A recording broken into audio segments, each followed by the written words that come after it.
Thank you. I will speak a little bit about what we can do from the national focal points connected to outreach, and I put some of the things we have done on the screen. I will not go into details about that, but speak about a few crucial points. We have talked now a lot about the readability.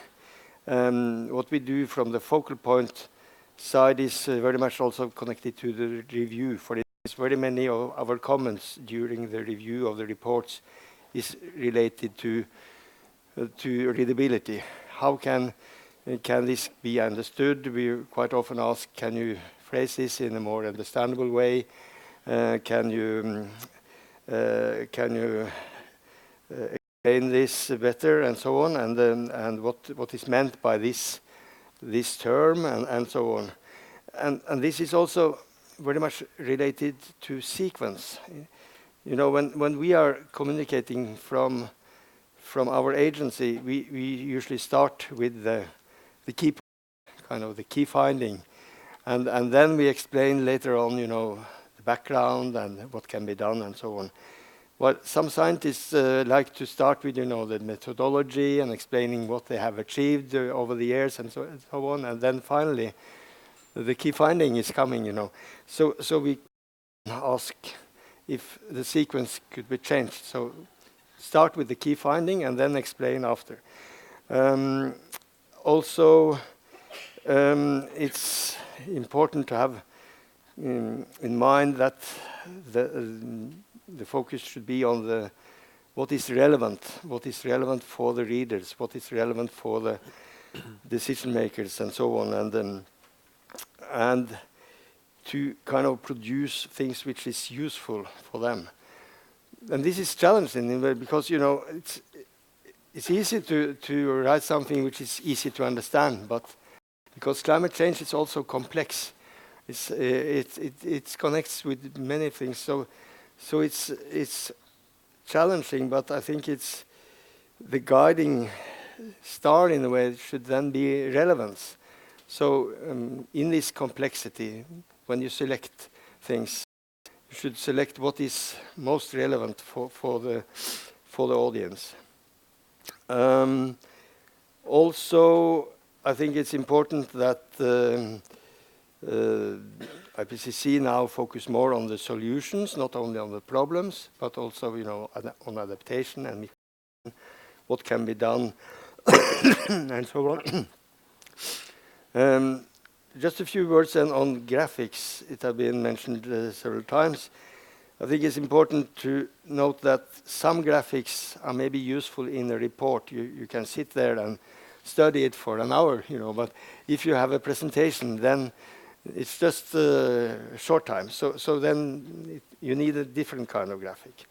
And I would like to have photos in the reports. What we also do in the Norwegian work we do is to work on, you know, to find what is in it for Norway when we need to connect with the people, you know, what's relevant for Norway. And then it's also, of course, very important that we translate things into Norwegian, and that we also have access to, for instance, the graphics, so we can translate them as well to the Norwegian language. And the films have been mentioned here, which have been very useful, and we have translated them to Norwegian as well. And then a few words about timing, because the timing is very crucial when you are connected to the media. You need to have products at the right moment. So what we do is when IPCC is launching a report, we have a launch in Norway at the same time, and then we have Norwegian fact sheets and so on translated from IPCC into Norwegian, and we have them at the same time, because we need to do that, because the media cannot wait 1 or 2 days, you know, then the story is out. So that is challenging, but we do that. We think about, you know, this communication during the meeting, so we are prepared and then draft the fact sheets during the meeting and so on. I think I will stop there, and maybe also if you could change the, I don't know how you, the next slide, No, it was there, yeah. Yeah, so that is kind of illustrates kind of some of the results. Thank you, Eivind. Thank you. Now I'd like to invite Hunter Cutting on stage. He is the Director of Strategic Communications at Climate Nexus.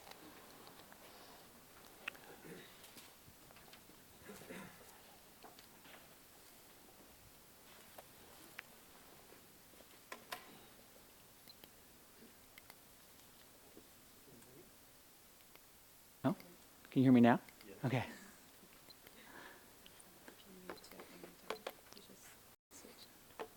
I'll do.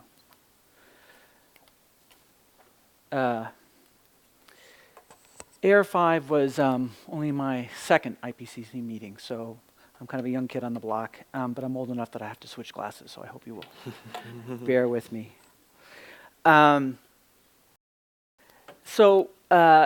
You may not be aware, but there was actually a very large and robust communications effort around AR4, and it was entirely run by NGOs. In parallel, it was basically we set up a shadow operation because somebody had to put out the press releases, somebody had to have the preview press conferences, somebody had to wrangle the scientists for the interviews, and so IPCC didn't do it, the NGOs did, particularly across North America. But I can say it coming out of that experience that the communications capacity and the communications practice in the IPCC and the AR5 was light years in advance of AR4. It was really amazing, and I think that should really be acknowledged, as many other speakers have. And in particularly, I think the practice of the IPCC really improved in the outreach part of the communications. And I think AR6 should double down and continue that. I think the next piece is improving the communications in the production of the report, and the text of the report is probably the big challenge for AR6. And I want to support the recommendation that's been made to involve climate science writers in the author teams so that we can have the good text that you need.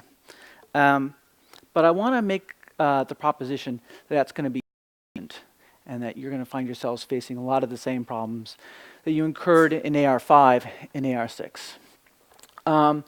If you want to craft text that successfully informs policymakers, you have to have a keen understanding of two things. You have to understand the filter that your text is going to go through before it reaches policymakers, and that filter is the news media. And you have to understand that filter while you're writing the text, not once the text is already written. And you have to understand the public landscape that the policymakers operate in while you're writing the text. So I want to call up a couple of examples of where I think that didn't happen in AR5 and where it may be useful, therefore, to engage in that practice in AR6.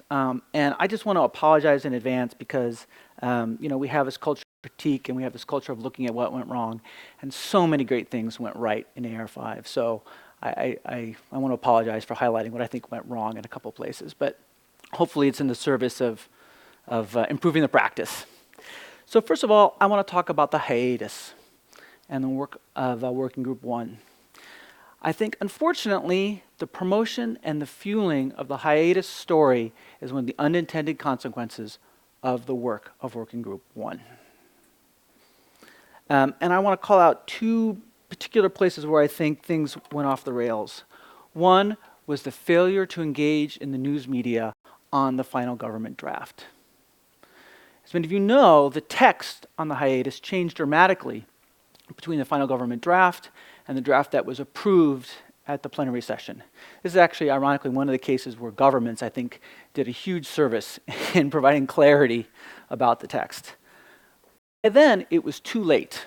And so, as a consequence, we had reporters still not understanding what the hiatus was or what it meant or what the proper context was for it. A controversy that extends to today. In fact, I was happy to defend the IPCC in an article published in Nature Climate Change back in November. fact, well, I think that the IPCC was technically correct in its discussion of the hiatus. It didn't do it in a manner that provided any clarity. And so we're still fighting the hiatus battle as a result.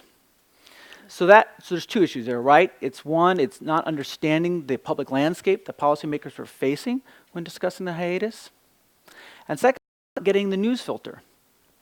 Reporters were looking at the Working Group 1 final government draft and saying, well, what's new here? This sounds like, sound like you're saying a lot the same thing that you said 4 or 5 years ago. So they were looking for something new, and the newest thing that they saw was the hiatus finding. So I think without a proper understanding of those two things is where we ended up where we did. I'm going to have to ask you to conclude. Okay. Well, I'll stop there. I do have another example, and I've got some additional recommendations, and this is the reason why a paper should have been submitted in advance, and maybe I'll submit it afterwards. Thanks. You may come back to one of those All right. comments in the final rounds. Now I'd like to invite Jessica Dato-Basia up on stage. She is the she works at the Manila Observatory and the Manteo School at the Manila University, and Christian Aid. Okay. You're wearing many hats. Yes, I am. Explain why. Very briefly, I come from the Philippines, and we're a welcome mat for a lot of hazards. And beginning 2007, 2004, we've had major disasters.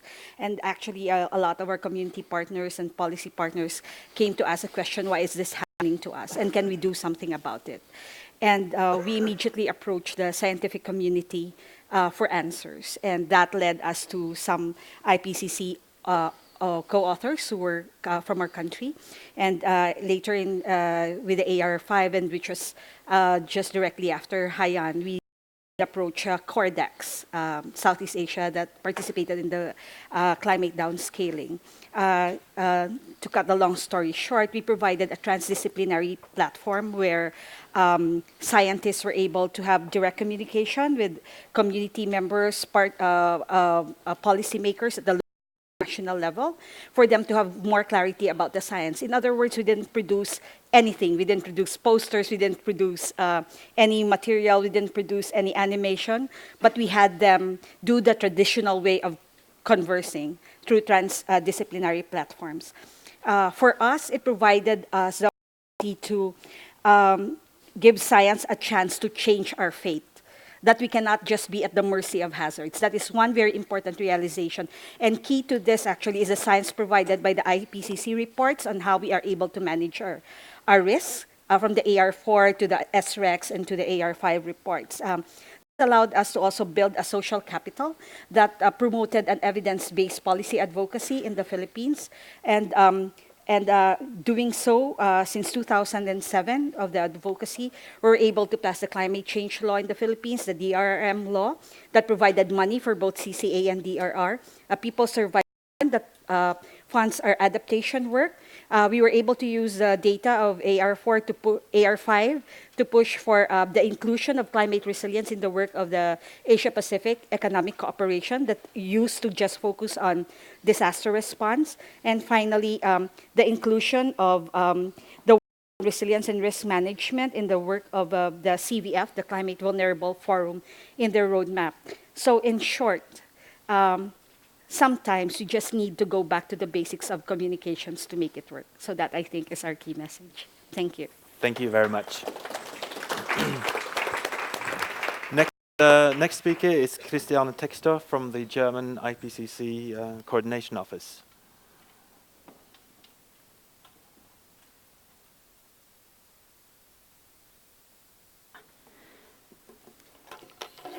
Good morning. I'm going to talk about the IPCC maybe from a government perspective, although I'm not government myself, I'm supporting. I think there is like maybe two IPCCs, one seen from the author side and then one seen from the government side. And I think both we have good intentions and we want to protect the IPCC. At least I think my government, we really need the science basis. And we need the integrity and the credibility of the IPCC, and much of our outreach is in this direction, just to show how important the IPCC is and how credible it is because of its procedures. So a lot what the outreach is about. Another objective is to inform about the key messages, but that as a government we don't do so much. We rather facilitate that. And then as a national focal point, it is also very important to communicate in German, in your own language. So we use the outreach material, but only as a basis. Not so much we have to communicate in our own language. We accompany the IPCC throughout the assessment cycle from the beginning to the end. So there's strong support from government, referring to the IPCC very often. Then there's the German IPCC coordination office. We are the general entry point for communication issues, and we get lots of email requests. They want to have access to the reports, so we show them where the information can be found, because it's not so easy to find the right report and the right place in the report. We have also meetings where the German scientists can meet with the media, and so that people understand that the IPCC is not some organization at the UN level, but there are real people behind it, people you can trust. And when the approval sessions, we have also immediately, like Norway, we have joint press releases, we have press conferences at government level. We have also a discussion forum so that people understand what the reports would mean for Germany. On derivative products, we have also, with the launch of the reports, we have key messages, 2 or up to 4 pages explaining the main content of the report. And there it is a challenge to be scientifically robust and to really reflect the reports, but then to condense these many thousands of pages into 4. And then we work also with the authors, but not as close as Norway. We rather support them when they go to outreach activities. And I'd like to mention the linked science communication. There's a MOOC, a message open online course on climate change with the German Climate Consortium and WWF. And this is not really linked to IPCC, but it uses a lot of IPCC, and it has 6,000 subscriptions. So I think that's really good. So there are others doing the communication. IPCC cannot do everything itself. Thank you. Thank you very much. Now I'd like to invite the next speaker up here. That is Rabelani Chikalanke. Did I pronounce that correctly? Yes. Excellent. He is from the Department of Environmental Affairs in South Africa. And I expect you have something to do with the IPCC work there.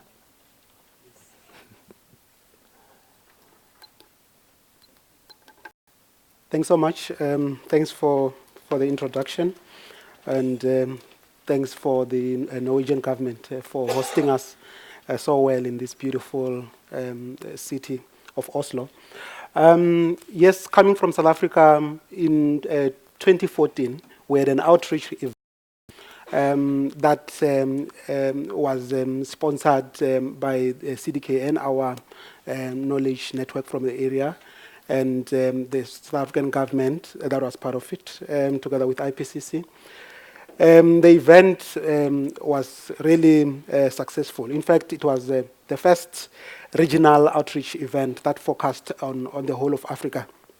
So we had a number of African countries that attended that, and really it was a good opportunity to share the experience that participants and stakeholders have on the AR5.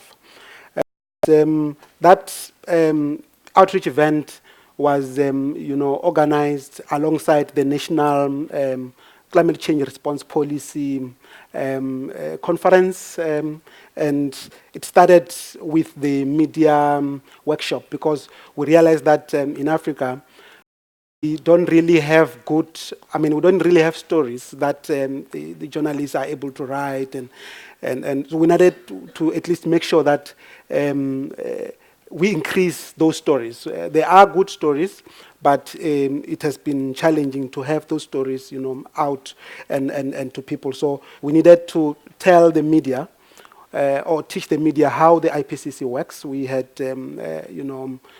Jonathan and other speakers who really tried to, present to the journalists on how the IPCC works, the leaks, how do you communicate uncertainties and all those things.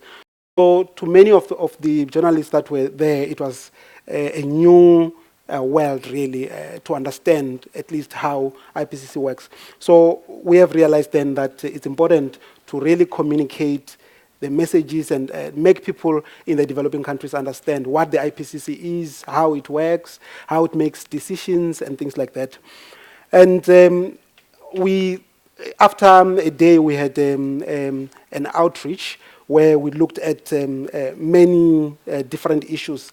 We started with the media, as I've already said, and educating, training the media to understand how IPCC works. We also had capacity building for local science and research, which was very, very, very important because some of the challenges that we had in AR5 was that the literature from Africa was not much, and there were, as a result, some gaps in the fifth assessment report, like, for example, the drought issues. So we needed to make sure that the local scientists are communicated enough such that they understand and they are able to even share their literature to the IPCC process. So we realized that it's because many stakeholders, even scientists, are not really aware of the IPCC. So that was one of the starting points to make sure that that message is put across. And we also had science policy interface. Because what we have in Africa, we have got policymakers who get messages that are complicated, if at all they are likely to access the AR5 or IPCC messages. Those messages are complicated such that, and they are not downscaled to a level that they are able to understand.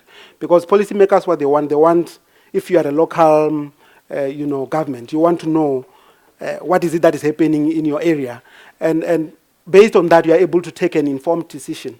But then we realize that IPCC has these diverse international and in some way regional dimension in terms of the information and data, but not really reaching straight to the people who are supposed to who it's supposed to reach. For example, the policymakers who will need that local information to be able to make decisions. So we had the people from universities, people from government, and we sat together and tried to exchange knowledge on how do we then promote this interface and how do we start to simplify the messages and information from the IPCC to make it easier for decision makers to make those decisions. I remember we even had very interesting exercises to say, let's assume that perhaps you are a mayor of a certain,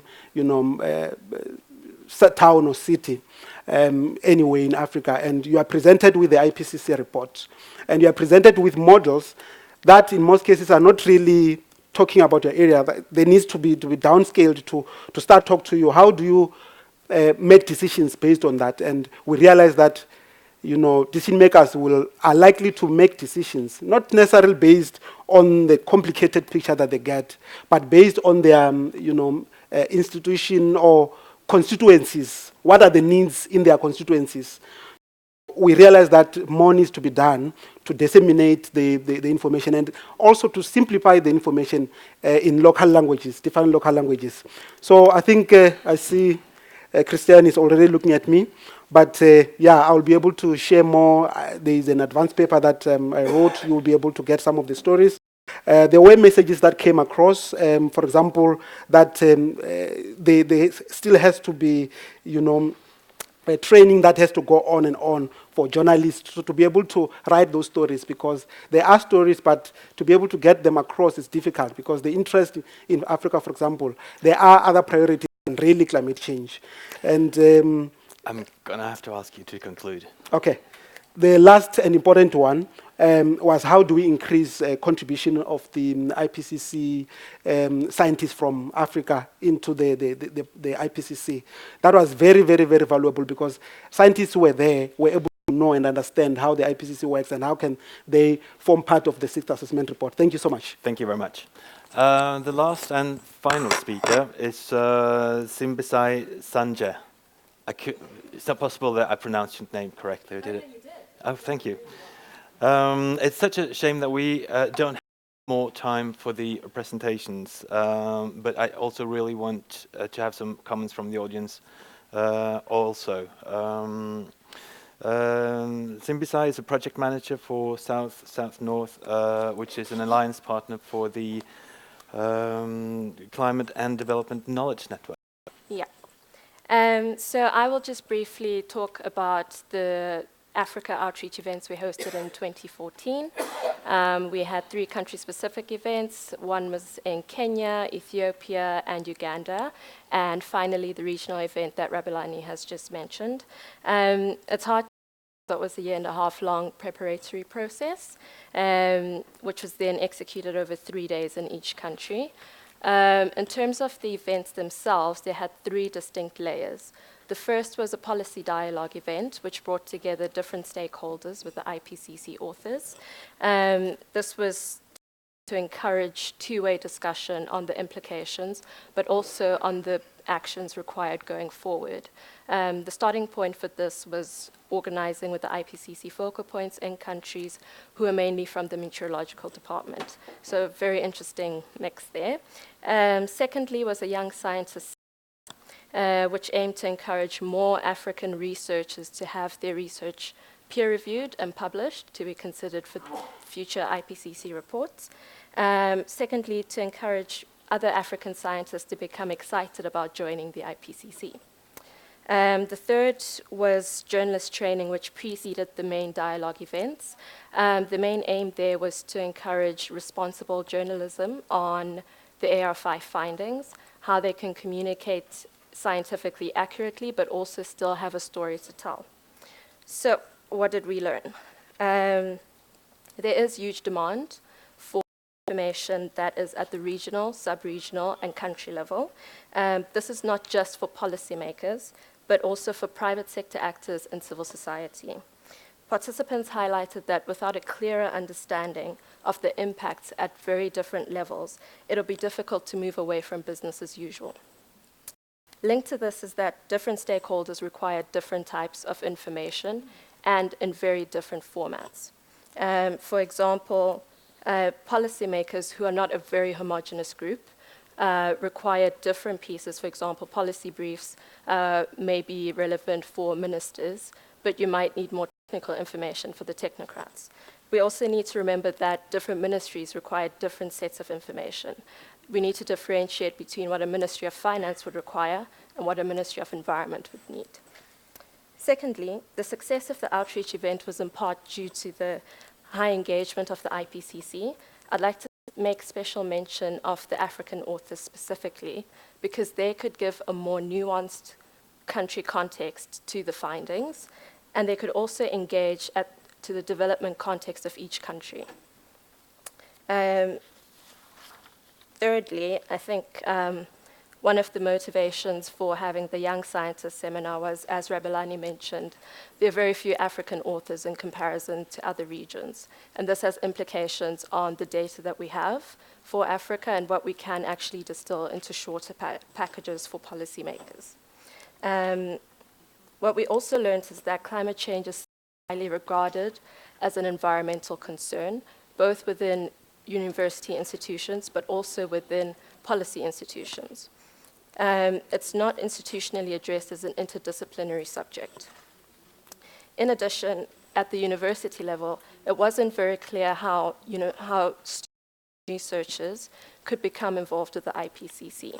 So I think there needs to be a lot more communication between IPCC focal points and research institutions at the country level. Fourthly, I just have one more point, is that the media can be a powerful agent for change. However, how they do so is dependent on their social, political, and cultural context. In a lot of cases, climate change is only reported when there's a human disaster, and I'm only speaking specifically in Africa.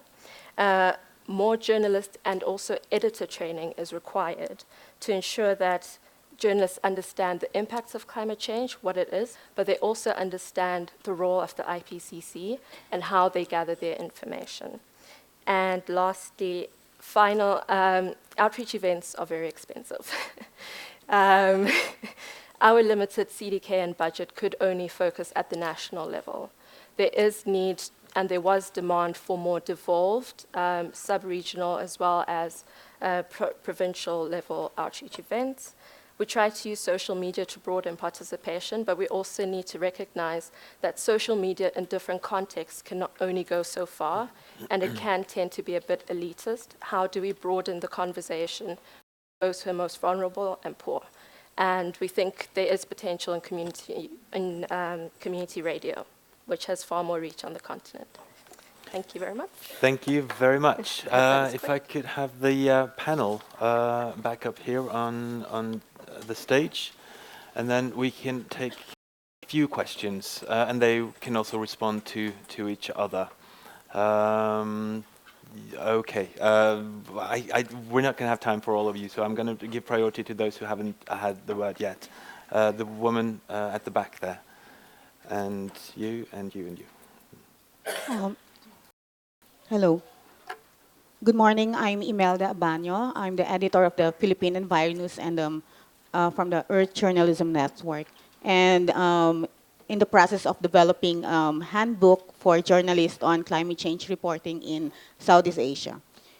We know that better communication of information will tend to change people's perceptions, priorities, and behaviors. Now, how can one include the human dimension of climate change in future IPCC reports? Because I think highlighting the human dimension of climate change is understood by people in the developing countries, especially those at the forefront of climate change. Thank you. Thank you.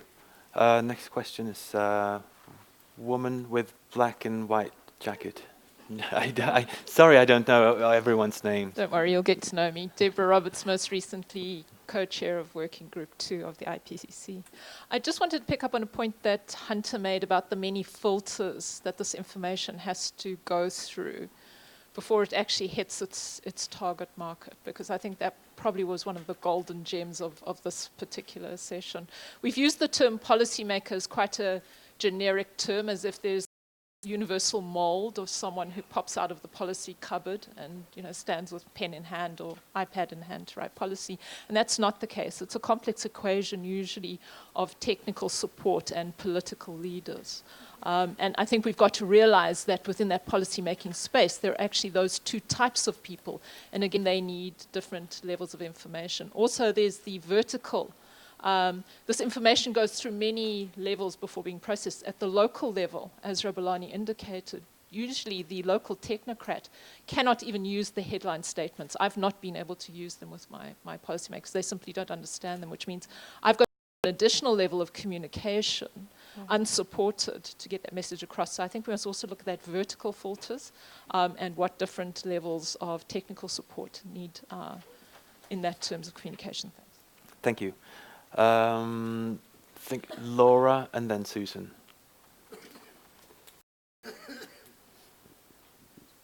Okay, thank you very much. Laura Gallardo from Chile, and three points. One is to emphasize this discussion about decision makers. Who are we talking about? And in particular, I would like to stress the need for focusing on the city scale, since, much of our population will be in cities. I think a lot of the action will be taking place there, and that's part of foresight I think we have to emphasize. Inclusion of science writers, I think it's a very good idea, but we have to take into account that it's not only English that will be the language to be considered, and the type of storytelling may change depending on cultures and different languages. So that's something that could also be taken into account early on. And finally, I liked very much this of back to basics that you brought up, because storytelling, I think, is the key element. It's like the message that the influence is clear. That sort of simple but straightforward storytelling, it's what's missing. We are very complicated in terms of trying to, this co-ownership between policy making and particularly at the national level for people thinking more into the on the United Nations Convention discussions and the negotiations rather than in terms of the clarity of the message. It brings some shades that make the language even less clear. Those are the points. Thank you. Susan? Susan Hassel, Climate Communication. I'd like to hear Hunter's recommendations. Hunter, what are your recommendations? Are we done? Or? Yes. First recommendation, they did recommend me to turn it off, so now I should probably turn it on. Well, if I could repeat the one, I think besides science writers, we need people on the author teams that understand the media and understand the policy-making landscape. And it's different than science writers. I just really want to emphasize that, because if you just go for science writers, you're going to hit the same problems you had in AR5. I think, well, I'll stop there. Well, as long as I got the microphone, two others. One, there is this tendency when doing projections for the future to conflate uncertainty in emission scenarios with uncertainty in impacts. And so people don't understand that you guys, when you're talking about uncertainty in emission scenarios, maybe not everyone in the room followed that, sorry, but that's just such, I think that practice needs to end. And then the last thing is, and it's just a general practice, I think that when you guys deal with uncertainty, it often gets translated as doubt. And so I want to ask that you guys actually use the word risk to invoke the concept of risk, because uncertainty should be seen as risk, not doubt. And unless you use those four letters, R-I-S-K, you're not going to get it. You're not going to get it over. I'll stop there. Thank you. I think we need to move through the panel now, and for concluding remarks, should we just do it in the order that you're standing, Eivind? Okay.